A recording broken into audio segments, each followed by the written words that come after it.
Hi, welcome to Infantry Basics.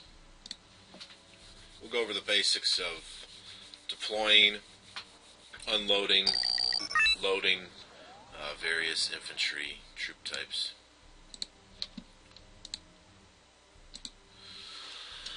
So, when you bring units out, you can bring them out one, or if I click twice, I can bring out two. If I click out 3 times, I can do that, or 4 times.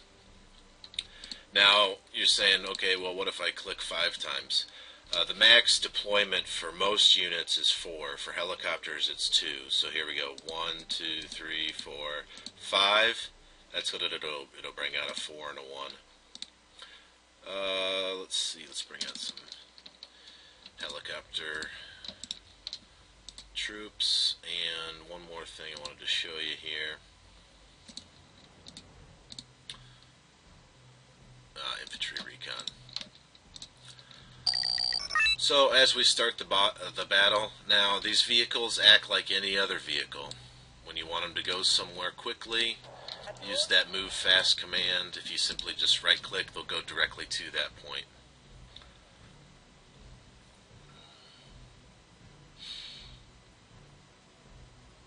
Alright, so let's say we want to bolster up this hedge line here.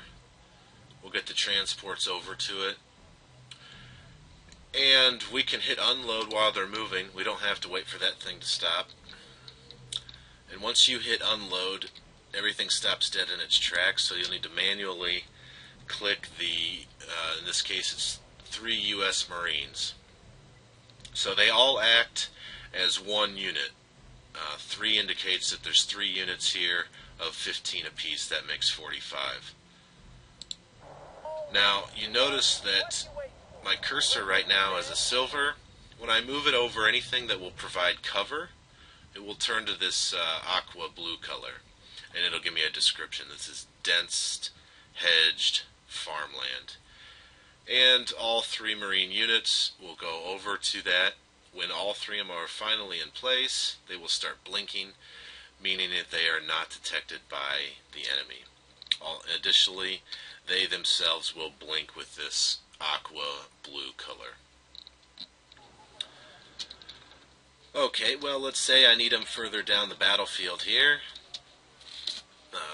What I did right there, I just deselected everything. I hit the 0 button on my number pad. So if I have something selected, obviously I can just click on another unit, but if I want nothing selected, I can just hit 0 on the number pad. So let's get them back into the transport. And the easiest way to do that, there is no load like there was in European Escalation. You simply just right click on the vehicles they should go in. And while they're loading up, let me show you about our helicopter troops. We'll just unload everything there. One interesting feature, that all infantry come in a vehicle, okay? That's not the interesting part. What's interesting is that I can put any infantry into any vehicle, which I'll do right here. I'll put the Delta Force into the Dornier. Okay, and the Dornier is going to come over to it. And then what I'll do is I'll put the Jaeger into the Humvee. You're asking yourself, how are 20 Jaeger going to fit into one Humvee, right? Well, what it did is it split the 2 Jaeger units up automatically, made them 10 each, and now we have 10 Jaegers inside of a Humvee and 10 here on the ground. What was interesting here is that 20 Delta Force went into 2 Dorniers. So now I have Delta Force and Dornier, which the game in the Armory does not provide to you, but now you have the tactical advantage by being able to place any type of infantry into any type of vehicle. I believe that is just about it. One more thing that we need to know about infantry is how they operate inside city zones.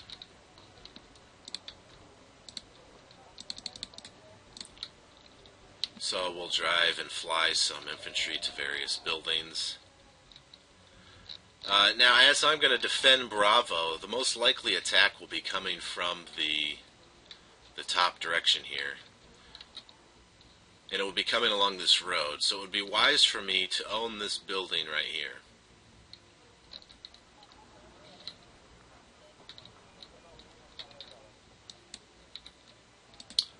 And that is such a critically important area, and we hover over it. Should give me a description. Not so much, so there's not a whole lot of cover here. What we'll do is we'll unload the group of 20. I unloaded them within the zone, so they automatically occupied this zone. And if I hover over these Marines here, I can see that there's sort of various places that they occupy. Here, here, here. Pretty much they're spread throughout the building. Let's see if I can get them to actually fire on a position and see if we notice anything.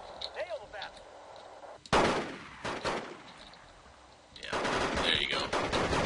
We can see that they're firing out of multiple different houses there, multiple angles. Let's do that one more time.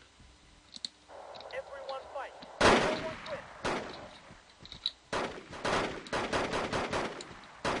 So they're sort of occupying that house, which will, as you'll find out, these houses and these buildings will provide great cover from Artie. And, oh, hurry up, get in there. And our mortars. This looks like an RM-70, not a Smart Strike, which isn't going to do much damage to anything, but it will stun up our troops quite badly. The other thing here is, too, is that we, now once they're in the city and we want to get them out and we want them to reload into the transport, we just simply right-click.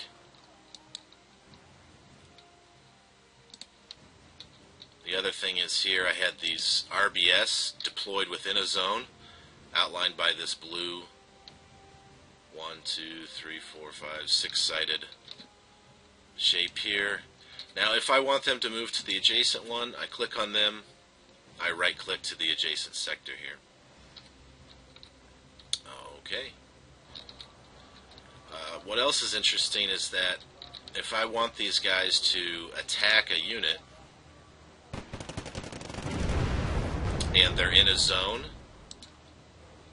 they won't leave the zone to attack it. What I have to do is manually ask them to leave the zone, and then if I right-click, they're going in on it. One more very important thing that I wanted to show you. Let's, okay, we have Jaeger here, and now we have this Special Forces right here. This Marine Jaeger Special Forces. Let's pay attention to the speed right down here in the lower left-hand corner. Each infantry unit is given a speed. In this case, is Marine Jaeger, 33 kilometers an hour. That's roughly 20 miles an hour. These, the Danish Jaeger, the Russian Spetsnaz, and the East German FJB-40 all travel 33 kilometers an hour.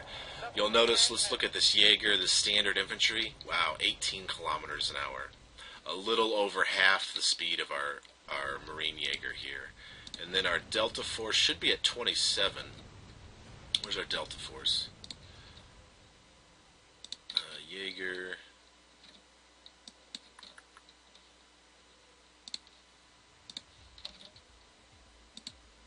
There's our Delta Force at 27.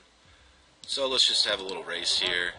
Let's get the, you're saying, oh, well, 18, 27, 33 kilometers an hour, it's all slow. Well, that's not the case, because we got to remember when we're looking at these maps, infantry can walk everywhere on this map. They can walk up to the highest mountain everywhere. They just can't go through the water. They don't know how to swim. But they can go everywhere. So when I have a infantry unit that's right here and I want to walk it all the way down across the map, that makes a big difference whether it's going 33 or 18, because at 33 it can get there in about 8 minutes. So let's just example to amplify here what's going on. So the Jaeger at 18, the Delta Force at 27, the Marine Jaeger at 33. And let's have them all race to the top of this mountain here. I'll even give the Jaegers a head start. And the Delta a head start. And now finally the Marine Jaeger. And they're off. Again, the Marine Jaeger at 33 kilometers an hour. The Delta Force just overtook the Jaeger. Delta Force at 27. Jaeger 17. Jaeger is so slow because they've got to carry this heavy equipment, right? The Delta Force aren't carrying such a heavy weapon here. And then the Marine Jaeger, they're carrying less ammo. See that? They only have 2 rounds on their 66 millimeter heat, whereas the Delta are carrying 12. Actually, I'm wondering if that's 12 because they have, okay, so it's 4 units that are each carrying 3. The Marine Jaeger's 1 unit that's carrying 2. Alright.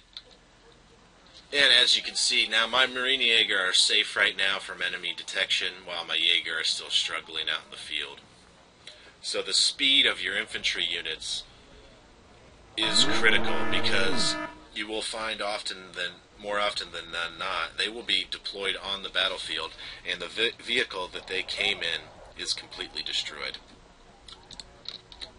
Okay, there we go. That's Infantry Basics. What you need to know. Have a great day.